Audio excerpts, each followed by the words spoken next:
देख रहे हैं प्रदेश का नंबर 1 चैनल ABB न्यूज।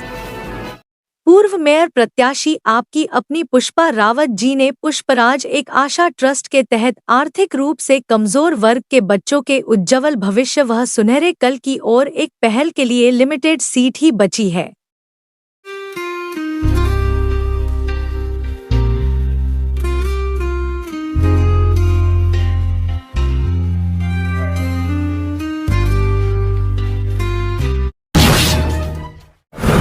मैं अनुज सन ऑफ सत्तर प्रकाश, श्री सत्तर प्रकाश। ये आज हम ACP ऑफिस में आए क्योंकि ये हमारा क्षेत्र में नहीं आता। हमारा जो क्षेत्र है वो थाना कोतवाली है क्योंकि हम गगन एनक्लेव के निवासी हैं, अमृतनगर।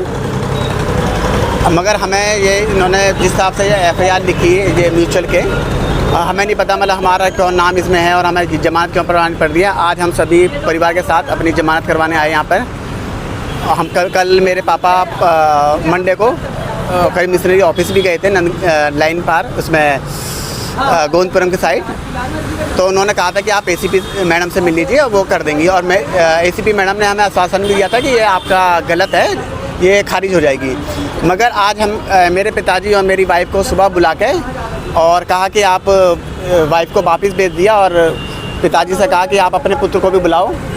और पहले से ही जो विपक्षी लोग हैं ये मौजूद थे यहाँ पे काफ़ी संख्या में। इसमें जो मामला क्या मामला क्या था ये? हाँ, ये 18 फरवरी को ये कुछ लोग मतलब जो प्रॉपर्टी डीलर्स हैं, कुछ डीलर्स हैं, ये सब हमारे घर पे आए थे हमारी मौजूदगी में। हम थे नहीं, मेरे भैया और मैं। और इन्होंने घर पे आकर तोड़फोड़ करी और मेरे पिताजी से बदतमीजी और गाली गलौज, मतलब काफ़ी भय का माहौल बनाया, जिससे अभी तक बच्चे सहमे हुए हैं। और पिताजी से कहा कि आपको मकान बेचना है, बताओ कितने मांग रहे हो। तो कहा कि आप 32 ले लो, मतलब इस टाइप से उन्होंने बोला। और कुछ अनावश्यक जो तोड़ना नहीं था वो भी उन्होंने तोड़ा और वो जाली हमारी उठा तोड़ के ले गए, जिसके लिए मेरी वाइफ द्वारा इन पर FIR लिखी गई। और उसी FIR के दबाव बनाने के लिए कि हम फैसला कर लें, वापस ले लें, उसलिए ये गलत पुलिसिया कार्रवाई कर रहे हैं और हमें पुलिसिया दबाव बना रहे हैं। उस वाले मामले में मुकदमा तो आपका दर्ज? हाँ, उस वाले में मुकदमा दर्ज हो चुका है, जिसकी ये FIR है। FIR कॉपी मैं आपको दिखा देता हूँ।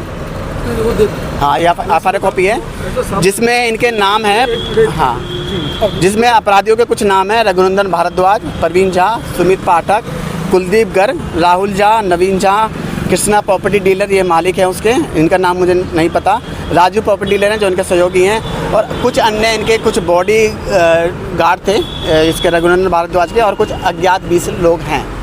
और हमें ये पहली बार नहीं, पहले भी हमें ये प्रताड़ित कर चुके हैं। कभी गाड़ी पे अटैक करना, कभी हमारे गाड़ी गलत तरीके से हमारे गेट के आगे गाड़ी लगा के बंद कर देना, जिसकी हमारे पास CCTV फुटेज उपलब्ध है, जो हमने ट्विटर पर भी शेयर कर रखी है और पुलिस को भी दे रखी है पेन ड्राइव के माध्यम से। शिकायत आपने की है?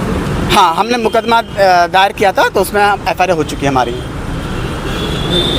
ये घटना 18 को हुई थी। उसके बाद हम काफ़ी जगह गए हैं, जिसमें हमने जन सुनवाई पोर्टल पर भी डाला, कमिश्नरी पे भी दिया, महिला लखनऊ में भी दिया। कई जगह हमने अलग अलग प्रयास करे कि ताकि इनके खिलाफ़ FIR हो सके। 2 या 3 तारीख में ये FIR हो गई है। मगर अब हमें जिस हिसाब से चल रहा, तो हमें अपनी परिवार की जान माल का खतरा है पूर्ण रूप से, जिस हिसाब से गलत पुलिसिया कार्रवाई कर रहे हैं और हम पे जिस हिसाब से ये मतलब व्यवहार कर रहे हैं, तो हमें बहुत खतरा है इनसे। तो अगर कुछ भी होता है तो हमारे लिए मतलब पहले तो पुलिस ही जिम्मेदार है, जिस हिसाब से ये गलत रिपोर्ट लिख रहे हैं। उसके बाद ये तो है ही, जो गुंडे प्रवृत्ति के लोग हैं ये तो है ही। को बात करता हूँ 18 अक्टूबर को घटना के बाद, ये 18 को हो गई घटना, कितने लोग आए हमारे यहाँ, तोड़फोड़ मचाई। इसके बाद ये 22 तारीख को आए। 22 तारीख को मैंने पुलिस वाले से इससे पुलिस इंस्पेक्टर पाल सिंह आए मेरे पास। मैंने उससे भी अवगत कराया था कि भाई मेरे हार्ट अटैक हुआ, 3 बार माइंड स्ट्रोक भी आया था, मगर इन्होंने सुनी नहीं।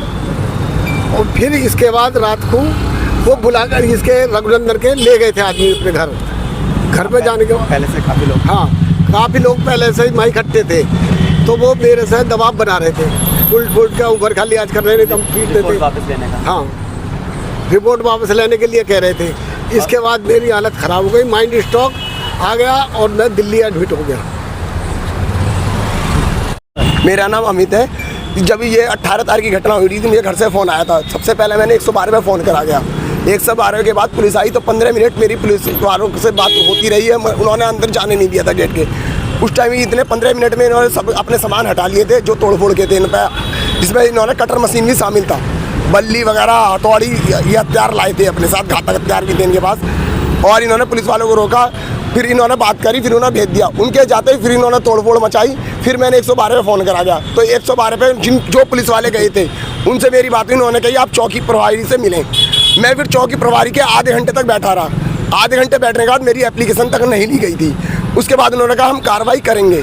कार्रवाई के नाम पर वो पुलिस वाले आते हैं और ये कहते हैं जी आप ये गलत कह रहे हैं, ये और यहाँ तोड़फोड़ हुई नहीं है, जबकि हम पे CCTV फुटेज की कैमरा थी। अस्पताल जी से भी मेरी बात हुई थी तो वहाँ पे कही थी आपके रहने लायक ये जगह नहीं है, जबकि यह पुलिस वालों का प्रावधान नहीं है कि आप हमसे ये कह सकते हैं ये जगह हमारे रहने लायक नहीं है।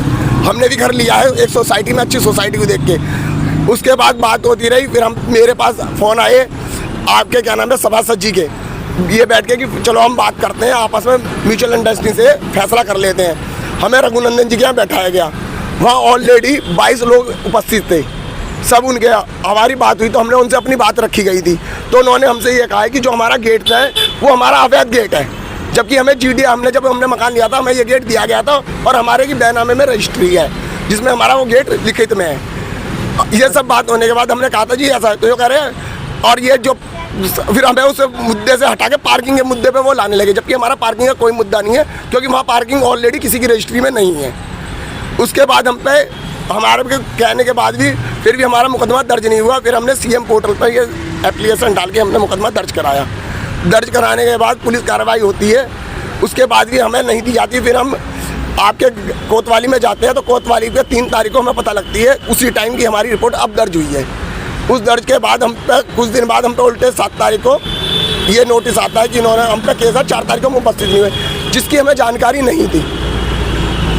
अब जानकारी नहीं थी तो हम 4 तारीख को उपस्थित कैसे होते। उसके बाद हमें पता लगी है कि हमें 19 तारीख को अपने यहाँ आना है।